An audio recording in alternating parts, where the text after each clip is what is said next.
There is a coordinated push happening right now inside Black spaces. Multiple voices, same message, except capitalism. Stop questioning the system, just participate better, buy more, build wealth within the structure as it exists. And they are using Black language, Black platforms, and Black credibility to sell it. And I want to talk about who's doing this, why it matters, and what they are actually selling us. But first, if you are new here, welcome. I am Jice Johnson. I am a business strategist and economic developer. And on this channel, we talk about business, leadership, and global politics, and why you cannot separate the three. So if this conversation is for you, subscribe, hit the notification bell so that you don't miss what's coming up, and share this with someone who needs to hear it. All right, so let's get into it. Now, I need to preface this because this is a channel that dives deep into critical thinking, and I don't want that to get lost. Okay. So before I say anything else, I want to be clear about something. Financial literacy matters. Understanding how money works, how capital moves, how to build and protect wealth, that's really not up for debate. That knowledge is real, that education is necessary. And for a long time, Black communities have been deliberately locked out of it. So I'm not here to throw out the baby with the bathwater. I'm not here to over criticize or over critique bodies of work that have been beneficial to our community. What I am here to talk about is what happens when that education gets weaponized, when legitimate knowledge about money gets packaged with a conclusion that serves the system more than it serves us. At the same moment that Black communities are under, dare I say, unprecedented economic pressure, right? We are looking at inflation, we are looking at unemployment, wage stagnation. At this same moment, we are also seeing a rise in what I call Black capitalism influencers, people like John Hope Bryant, Earn Your Leisure, and Emma Grede. Now, they are not wrong that financial literacy matters. They are not wrong around the expertise that we need to grow around business exposure, social capital, and all of those things. They're not wrong about making sure that we understand how capitalism works and giving us the tools, right? The tools necessary to survive the system of capitalism if in that way. But I want to give them that. I want to give them that. What I'm critiquing is where they land, because the conclusion repeated across all their platforms is the same. It is the system works if you work it right. You are not struggling because the system is designed to extract from you. You are struggling because you do not understand capitalism well enough. And I'm being facetious, but that conclusion is a lie. And it's a dangerous one because it really comes wrapped up in this Black credibility, this Black language on Black platforms, which makes it harder to see and also harder to reject. So I want to start with a few things that I, have heard. And I want to be clear. I'm using 3 examples. These are by far not the only examples, but I think they're good examples because of their platform and their exposure. So I want to start with Earn Your Leisure. Earn Your Leisure has built a real platform. To be clear, I actually love their platform. They have real reach, real community, and I'm not disputing that. What I am disputing is the conclusion that they keep landing on at this point, and that's the message that is being repeated across their content. And it's essentially, we don't have a choice, right? This is the game and we have to play it. I think that that is a poisonous position. I think that we need to, I want to be direct in this moment, right? I think that there's a passivity inside of a statement like that that does real damage. And first, we need to acknowledge that we always have a choice. The choice to build outside the system, the choice to create parallel economies, the choice to refuse participation in a structure that was designed by design to extract from us. But if you accept the framing that we have no choice, then you stop fighting, right? And you stop imagining alternatives. You stop building and you just accept the extraction as a permanent condition for your life, which is not the same as financial literacy, right? It can be packaged in financial literacy, But ultimately, that is a surrender that is essentially dressed up in financial literacy language. So I think one thing that we have to be clear about, and I before moving on to like my next example, I think it's really important to understand how oftentimes these messages are softened, right? Because um, when we are, they soften the message when you push back in talking about these capitalist concepts, right? Because what they say is, but philanthropy. Look at all the charitable giving. Look at the work that we're doing, right? I couldn't give back to the Black community if I didn't do all of these things in order to amass this wealth that I could then give a portion of that back to community. And to be clear, there are real philanthropists, right, that exist. I am teaching my children about philanthropy. I launched and founded a community foundation, right? That's philanthropy. And so I don't want, this is not a demonization of philanthropy as a whole, right? But we have to understand that philanthropy is actually not a solution. Philanthropy, as it is currently enacted, is in fact part of capitalism. It is the mechanism that allows for wealthy people to avoid taxes, to control the narrative around social change, to maintain power while they are appearing generous, right? So a billionaire donates to a foundation. They get the tax write-off. They control where that money goes. They shape the policy around it. They get their name on buildings. And the fundamental structure, right, the one that extracted the wealth in the first place, it never changes, not one fucking brick. And we need to recognize that.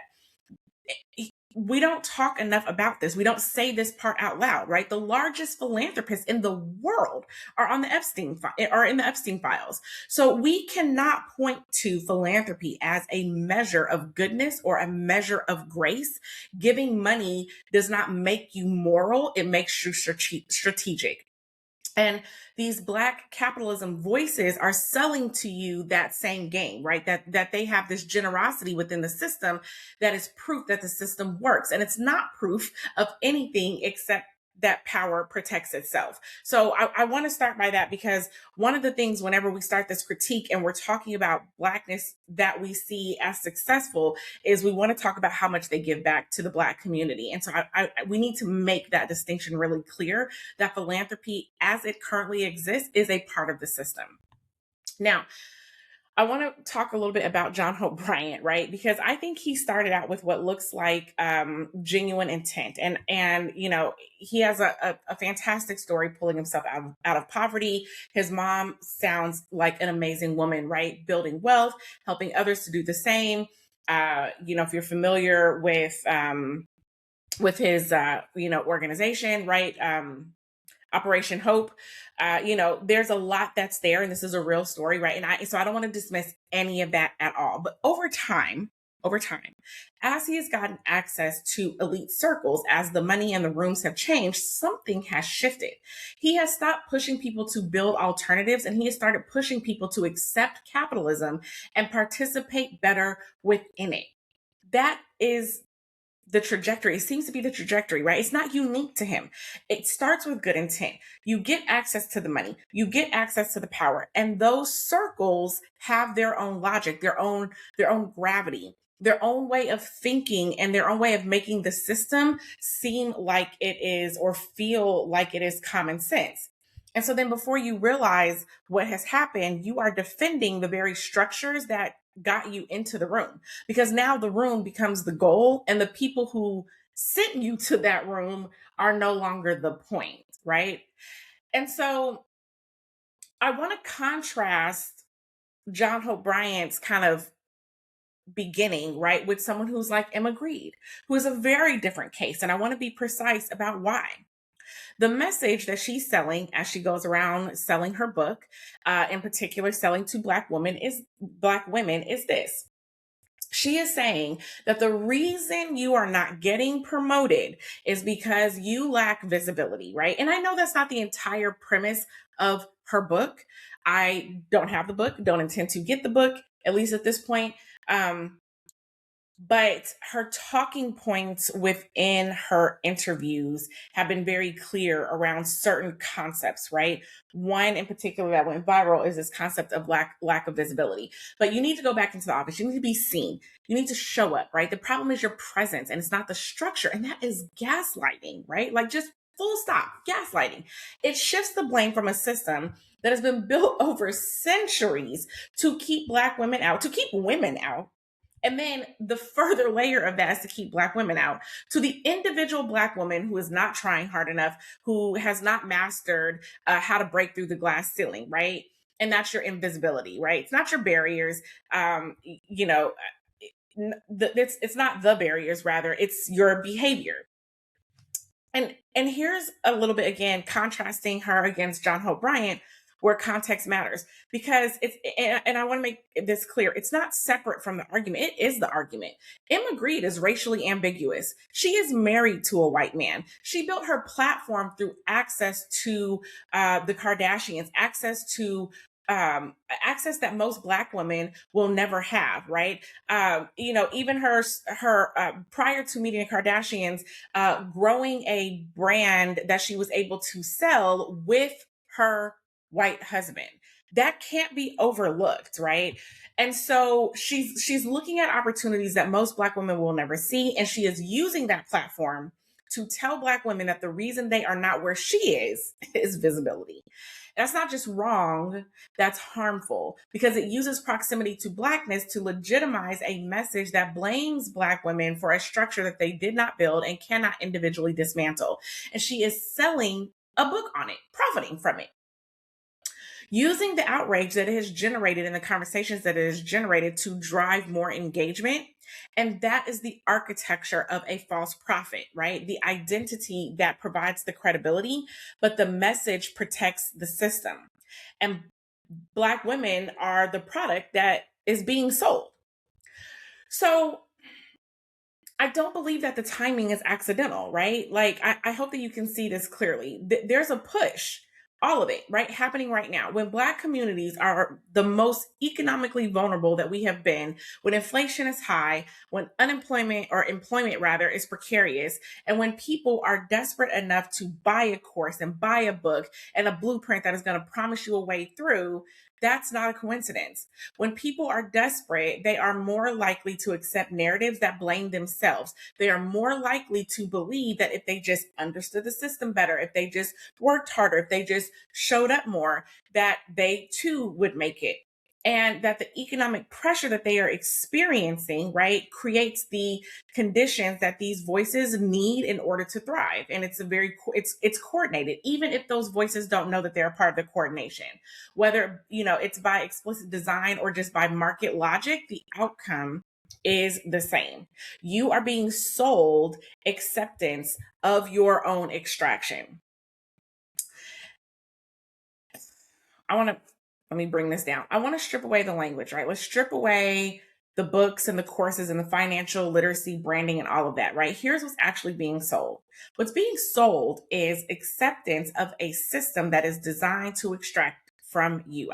Like, just full stop right there, right? The belief that you can beat the system by playing it better, and shifting responsibility from structure to individual effort. And most importantly, the idea that there is no alternative, right? And that last one is like the real product.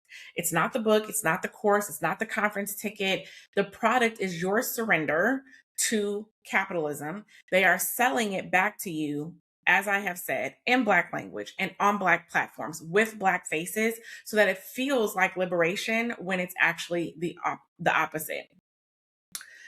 I speak often about the Sahel Alliance, right? The Sahel Alliance did not accept the system that was offered to them. It's not without struggle. If you are paying attention to what's going on right now over in West Africa, lots going on, right? But they have built something else. They have diversified. They have refused single source dependency. They have built institutions, not just platforms, right? Institutions. And that's what we need. Not just better participation in capitalism, not more Black billionaires inside of a structure that was built on our extraction. We need infrastructure. and parallel economies. We need community ownership. We need cooperative models. We need economic systems that are designed for us, that are designed by us, that are accountable to us. And I don't mean this to be theoretical. The Sahel is building that right now. We have built it before. I love talking about Fred Hampton and just really the Black Panthers in general, but I love talking about Fred Hampton. He's one of my favorite. He's probably my favorite. I can't imagine what he would have done if he was still alive today.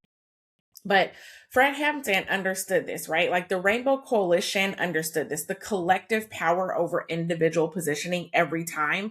And what we have looked at or considered or attempted to do throughout the concepts of Pan-Africanism, right?